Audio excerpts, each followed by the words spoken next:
Am I the asshole for calling the police immediately when my sister's family broke into my new house with a stolen spare key? Hello, Reddit. I, 27F, feel like I've spent the majority of my life in the shadow of my older sister, Anna, 30F. She's always been the favorite, you know, the one, smart, social, and capable of charming her way out of any situation. Meanwhile, I've been called the irresponsible one, which in my family simply refers to the one who does all of the work but receives no credit. Growing up, Anna always had the best of everything. Her birthdays were large garden festivities complete with bounce castles and pony rides. Mine. A pizza party in the dining room featuring a cake from the grocery store bakery. Anna got the Barbie dream house for Christmas, whereas I got a second-hand counterfeit with a missing elevator. My parents would simply remark, "You don't need all that fancy stuff," or, "Be grateful for what you have." However, Anna's gratitude was never required in the same manner. The big separation occurred when I entered college. I had worked hard in high school, juggling AP classes and extracurricular activities to maintain a high GPA. I was admitted to a local university and believed I had a great plan. I'd commute from home to economize on dorm fees. Anna had attended her dream school, and my parents had funded everything. So I figured they'd benefit me, too. Wrong. When I mentioned my plan to live at home, my mother looked at me as if I had just suggested we relocate to Mars. "If you're staying here, you'll need to contribute," she added casually. Anna got a full ride from us because she deserved it. You need to learn responsibility. I was 18 and preparing to enter college, and they were already talking about me paying rent. Contribute turned out to be $400 per month for rent and electricity, plus my personal groceries. That may not seem like much unless you're a broke college student working part-time at a bookstore for $9 per hour. I attempted to explain, reminding them that they had covered everything for Anna, that she had never had to worry about money at school. Mom simply shrugged. "We gave Anna what she needed," she stated. "You're different. You're independent. You'll figure it out." So I did. I worked as many hours as I could at the bookshop, occasionally skipping meals to make ends meet. Every morning, I would pass past the campus coffee shop, envious of the students who could purchase lattes and pastries while I brown-bagged PB&J sandwiches and drank free coffee from the bookstore break room. I never bought a textbook at full price. Everything was used or borrowed from the library. Every month I handed over the $400 to my parents while Anna was away at her out-of-state school, living in a brand new dorm that my parents had purchased for. She contacted me once to complain about her dorm's AC not being chilly enough, and I almost lost it. I didn't have air conditioning in my automobile since I couldn't afford to fix it. My parents continued to send Anna money each month. I once overheard Mom on the phone saying, "We don't want her to struggle. College is difficult enough." I stood in the kitchen, clutching my $1 ramen noodles, wondering why none of that compassion was ever shown to me. To make matters worse, my parents were continually praising Anna for her accomplishments. She earned a 3.2 GPA in her communications department, and they threw her a lavish graduation party complete with a catered buffet and a DJ. When I graduated with a 3.9 and a computer science degree, we had a peaceful meal at home. Mom prepared lasagna and replied, "Well, we don't want to make a fuss." Looking back, I believe what stung the most was not the absence of financial assistance, but the apparent message that I didn't count as much. Anna was always portrayed as the star with potential, while I was just there. Even when I achieved it, it was overlooked.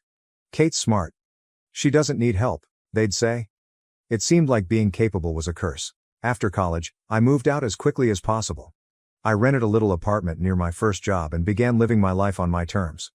It wasn't easy, but it felt great to be free of their expectations. I worked hard, lived frugally, and began saving. Meanwhile, Anna married Josh, 32 million, whom my parents adore, despite the fact that he's constantly changing jobs. They currently have 3 children, Sophia, 5F, Lucas, 4M, and baby Noah, 2M. My folks are continually bailing them out. When their automobile broke down last year, my parents handed them money to get a new one.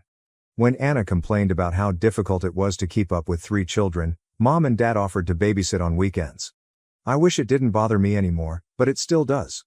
No matter how much I do on my own, it seems like I'll always be second to Anna. That is why I no longer share many details about my life with my family. I know they wouldn't mind, not really. So, I've been keeping this quiet, but I recently decided it was time to start looking for a home.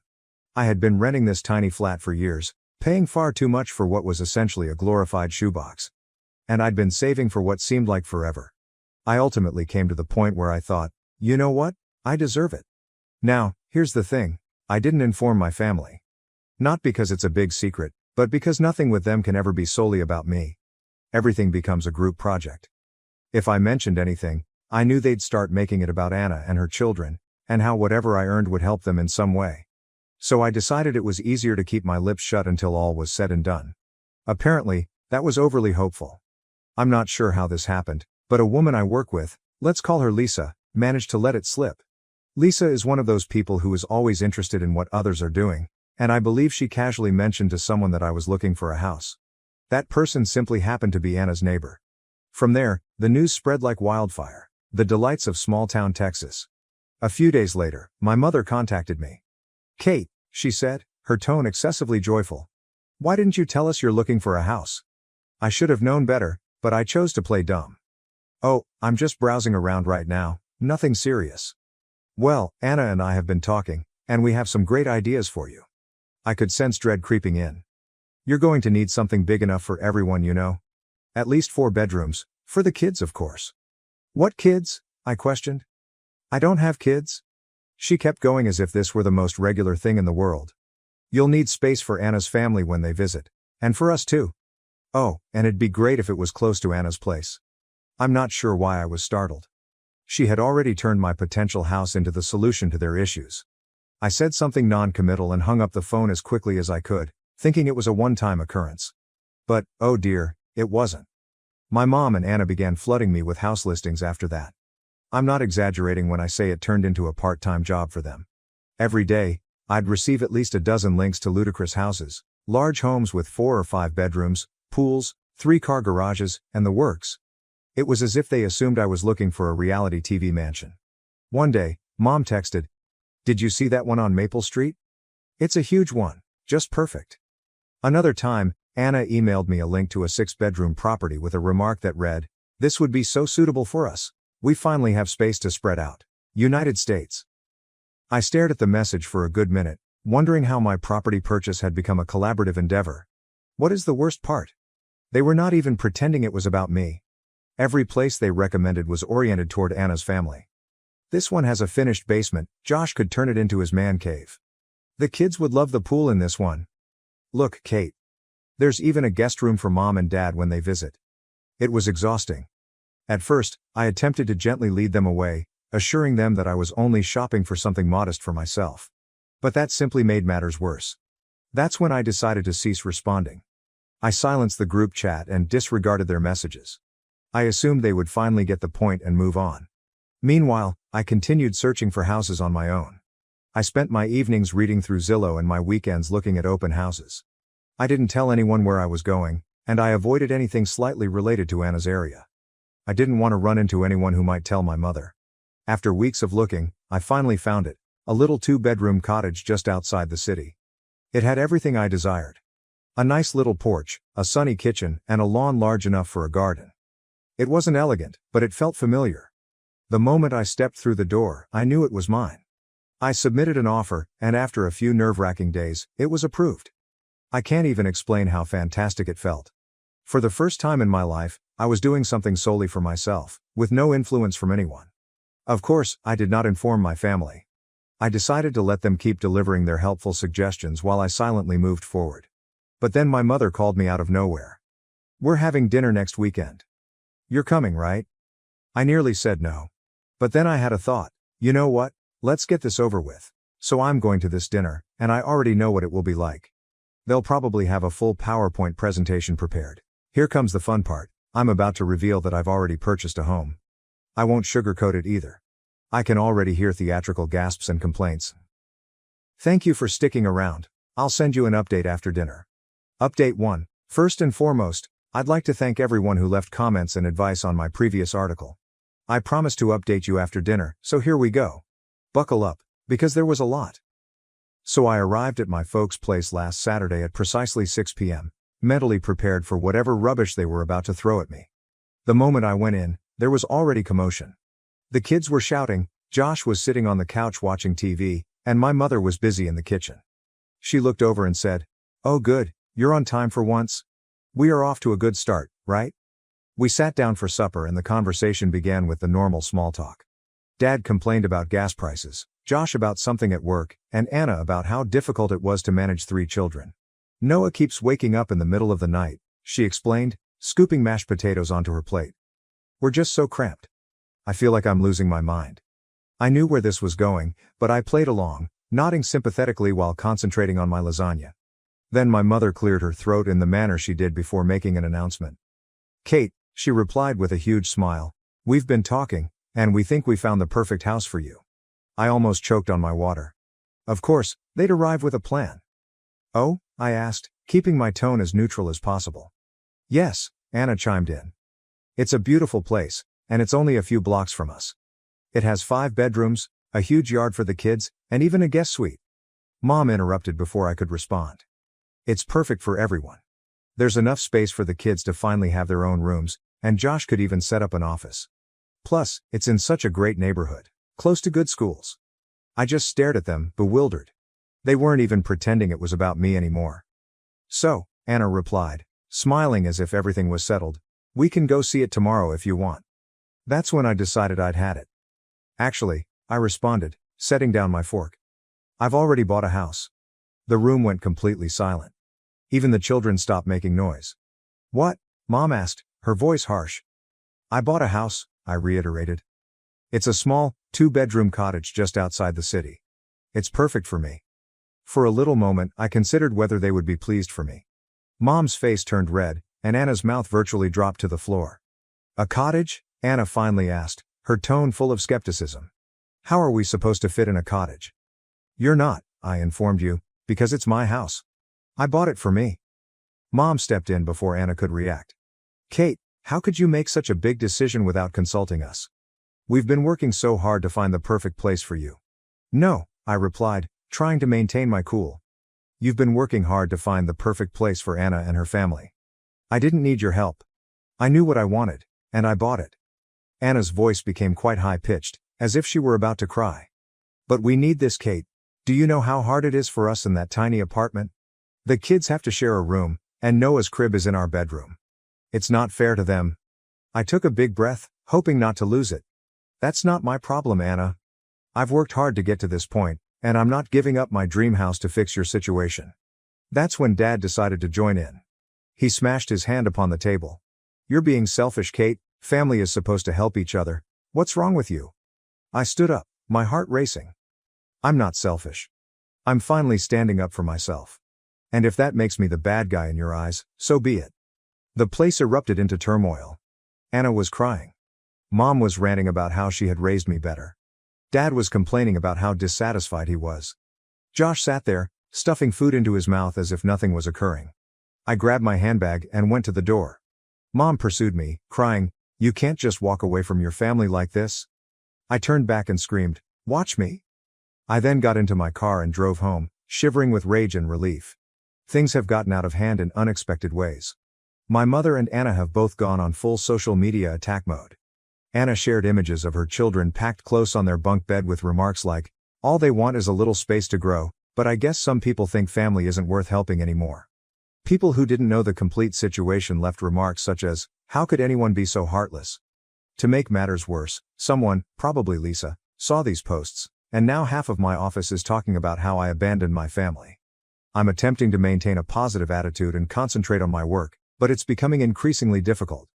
I'm bracing myself for whatever comes next, but I'm confident I made the correct decision. This house is mine, and I will not back down. I'll provide an update if something significant occurs. Thank you so much for all of your help. You have no idea how much it has meant. Update 2, I've been going over your comments, and wow, you guys didn't hold back. Many of you expressed surprise at how entitled my family sounds, and believe me, I share your sentiments. Others shared their experiences with similar situations, and it's reassuring to know I'm not alone in this. So, things have taken an unexpected turn. My mother unexpectedly visited my apartment yesterday. She was standing there with an apple pie, not my favorite, I prefer cherry, and the fakest smile I'd ever seen. "Hi Kate, I thought I'd stop by and see how you're doing," she said, as if she hadn't been part of the social media mob attacking me in weeks. Against my better judgment, I allowed her in. She placed the pie on the counter and gazed around my home as if she were taking inventory. "I wanted to apologize," she began, her voice full of fake sweetness. "Things got a little heated, and I realize now that we were wrong to push you like that. You've worked hard for this house, and I should have respected your decisions." Something about her tone did not sit well with me. Then she launched into a lengthy speech about how pleased she was of me and how the stress of Anna's condition had caused everyone to behave out. "But that's no excuse," she added, giving me a sad, almost imploring expression. "I was thinking maybe we could have a fresh start. I'd love to come over again sometime, maybe bring Anna and the kids. It'd be nice for everyone to see your new place." So there it was. The actual motive behind her visit. After she went, I couldn't shake the feeling that something was wrong. Later that night, I recognized what was bothering me. She'd spent an unusual amount of time inspecting my locks and inquiring about my relocation timeline. My suspicions were verified when I returned home from work today and discovered my spare key missing, the one I had mistakenly left on the kitchen counter during my mother's stay. My phone vibrated just as I was processing this. My next-door neighbor sent me a text. "Hey, I noticed some folks trying to peep into your windows last night. It looked like a couple with children. Is everything okay?" I quickly phoned a locksmith to replace all of the locks. I'll also install security cameras first thing tomorrow morning.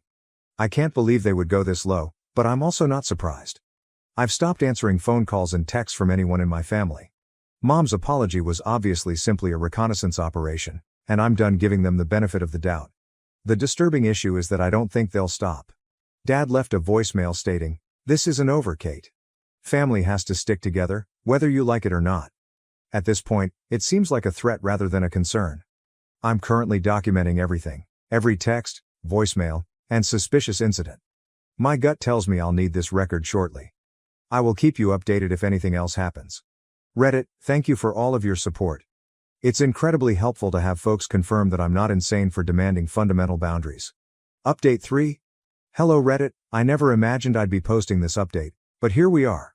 What happened today has left me absolutely disturbed, and I am still trying to digest everything. I went out this morning to conduct some basic tasks, such as food shopping and picking up a box from the post office. When I arrived home at noon, I saw something peculiar. Anna's SUV was parked directly in front of my house. My heart sunk immediately. I approached the door, fumbling with my keys, and heard voices within. Anna, Josh, and the kids were at my place. The atmosphere inside was complete mayhem. Sophia and Lucas were sprawled on my couch, surrounded by munchies and toys. Noah was toddling about my living room, munching on a throw cushion.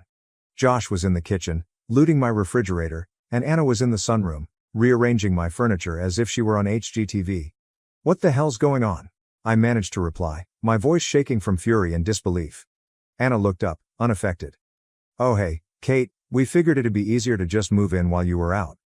I glanced at her, trying to understand what she had just said. "Move in?"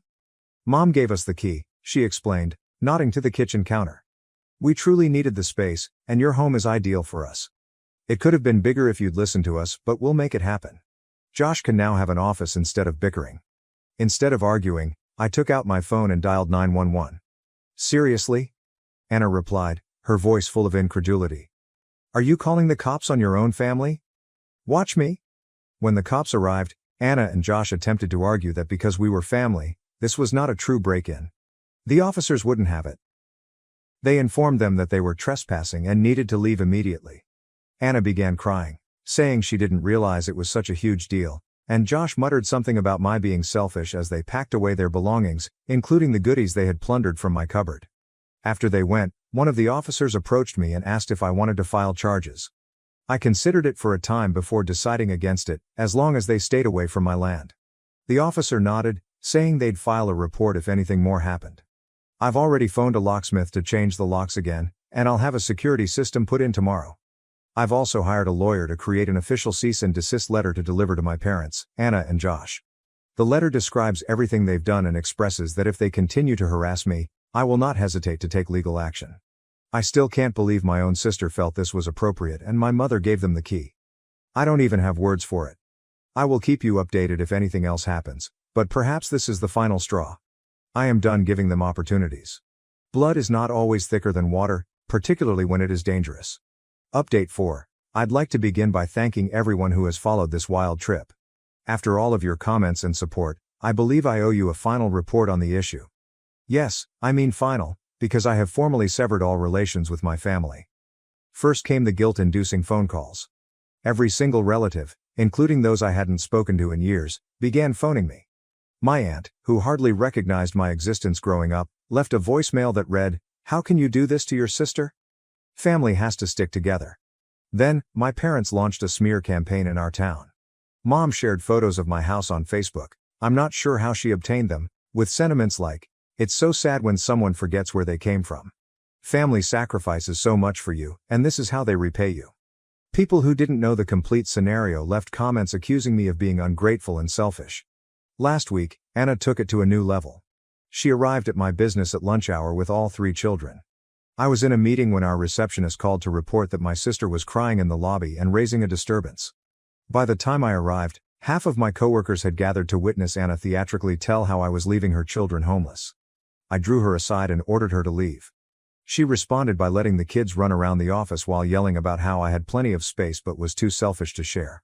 Security had to take them out, and I had to have an embarrassing chat with my manager about keeping my personal concerns out of the office. The final straw arrived yesterday. My parents scheduled an intervention at their home. They informed my grandmother that I was suffering a mental breakdown and required family support. When I declined to attend, they attempted to have a local preacher visit my house to educate me on my family commitments. After consulting with my attorney, I took serious legal action. I applied for a restraining order against Anna and Josh, citing all of their harassment and the break-in. My lawyer also issued legal cease and desist letters to my parents regarding their social media posts and harassment. I've established a comprehensive security system that includes cameras and motion sensors, as well as changed my phone number and email address, which I exclusively share with trusted friends and my job. All of my social media accounts are now set to rigorous privacy settings, banning not only my family but also their friends and anyone who may feed them information. The most weird aspect of all of this is that they still appear to believe they are correct. My mother sent me one final email before I banned her, stating I was hurting her heart and that she had raised me better than this. She still doesn't get that this isn't about being mean or selfish. It is about setting basic boundaries and respecting oneself. But, you know what? For the first time in my life, I actually feel free. My house is just as I want it. I've started planting a garden in my backyard, which I'd always wanted to do but never had the space for. I'm making friends with my neighbors, those who don't report back to my family. I even adopted a cat, who is now snoozing in my sunny window. She is also not obligated to share her space with anyone she does not want to. Last weekend, I had a little housewarming celebration with some of my coworkers. We sipped wine and cheese on my lovely small porch, and no one said I needed more room or questioned my life choices. It was simply normal, joyful, and serene. I know some people may read this and think I'm callous for cutting off my family, but after 27 years of being treated as a backup plan, an ATM, and a solution to everyone else's issues, I'm finally putting myself first. Recognizing that family is more than simply blood, it's about respect, limits, and mutual support, can be the healthiest thing you can do. What about the house that sparked all of this drama? It's become my haven. Every morning, I wake up in my house, decorated exactly how I want it, with no one else's expectations to meet but my own, and I know I made the correct decision. Thank you to everyone on Reddit who has supported me on this trip. Your comments, guidance, and shared experiences helped me keep going when I was doubting myself. To those who shared similar stories, you helped me realize I wasn't alone in demanding fundamental boundaries. And to those who are now suffering with similar familial problems, remain strong. You deserve to live your life on your own terms. I probably won't be updating my tale anymore, partially because I've cut off all communication with my family and partly because I'm ready to go on with my life. But I'll still be on Reddit, possibly assisting others who are in similar positions. Thank you all again. Your encouragement meant more than you'll ever realize.